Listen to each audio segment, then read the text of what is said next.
Hi, I'm here with Tony Dow. You co-starred on one of the most popular sitcoms of all time. Can you tell me a little bit about that? Well, you're talking about Leave It to Beaver, and it was on from 1957 to 1963. We did 134 episodes. And what specifically do you want to know about it? Well, what was it like to work on the show? Well, let's see. It was a lot of work. We'd get up every morning and have to be at the set at 8 o'clock in the morning, and then we'd work all day. We had to go to school for 3 hours a day. And then at 5 o'clock, we'd usually get a chance to go home, but then I had homework to do, and people would send fan mail, so I'd sign autographs and do that kind of stuff. So it was a pretty full day. It was a lot of work. I know the feeling. Yeah. You started your acting career at a young age. How do you handle school? Well, the way I started when I was 12 years old, so I was just going into junior high, 7th grade.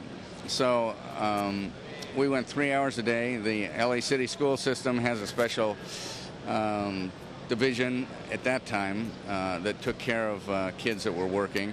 And there were special teachers that were trained to teach all subjects, and we had to, as I said, spend 3 hours a day in class, and it had to be in 20-minute increments. So in between a shot, in between shooting, we'd go back and we'd go to school for 20 minutes, then we'd go back and shoot a scene, then go back to school for 20 minutes, and so forth until we got our 3 hours. 2 years ago, Family Guy made headlines for going back into productions for several years after cancellation. Actually, Leave It to Beaver did the same thing when it revived as Still the Beaver for the Disney Channel. Was it like going home again, or was it like doing a totally new show? Well, it was a little of each, because the show was so much different than the original show, but working with all the same people, Jerry, Barbara, Ken, Frank, that was a little bit like going home. And it was, with more than 2 years, we finished shooting the original show in '63, and then in the early '80s we came back to do the Still the Beaver. You also played Wally Cleaver in the Sucker Brothers Kentucky Fried Movie. How did that come about? Well, Landis and Jerry Zucker had written a bit.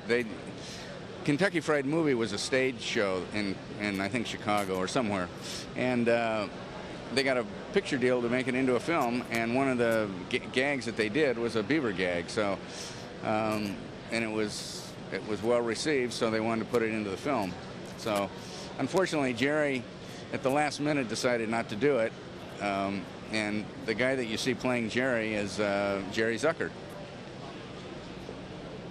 You also had a very impressive career behind the camera as well. That's right. From the time I was a teenager and whatnot, I thought directing was a pretty cool gig, so I studied, and I spent a lot of time with directors, that were doing shows that I had done from Leave It to Beaver or whatever guest starring role I was doing. So when I finally got an opportunity to direct, I really enjoyed it, and I've directed for about 15 years and done, 75 hours of television or whatever. One of your most famous non-acting credits was providing the special effects for the Fox TV movie version of Doctor Who. Do you have any memories of that project that you'd like to share? Well, I mean, Doctor Who is such a famous franchise. I mean, I think that along with Star Trek, it's one of the most popular shows ever to be on television, and so it was quite a job to be doing a new Doctor Who in America. We had English. It was an English co-production, and it was a nightmare to begin with, because I was a visual effects producer, but the producer actually had people that he wanted to do the visual effects.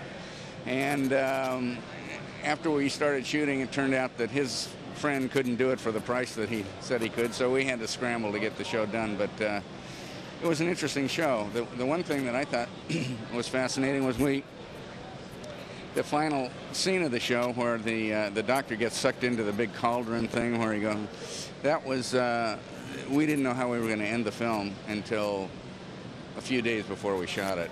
It was all up in the air. We kept writing they kept writing different endings and couldn't decide on how they wanted to handle it. So that was sort of by the seat of our pants. It's nice to have a lot of options for it, you know? Yeah. Which do you prefer, acting or working behind the camera?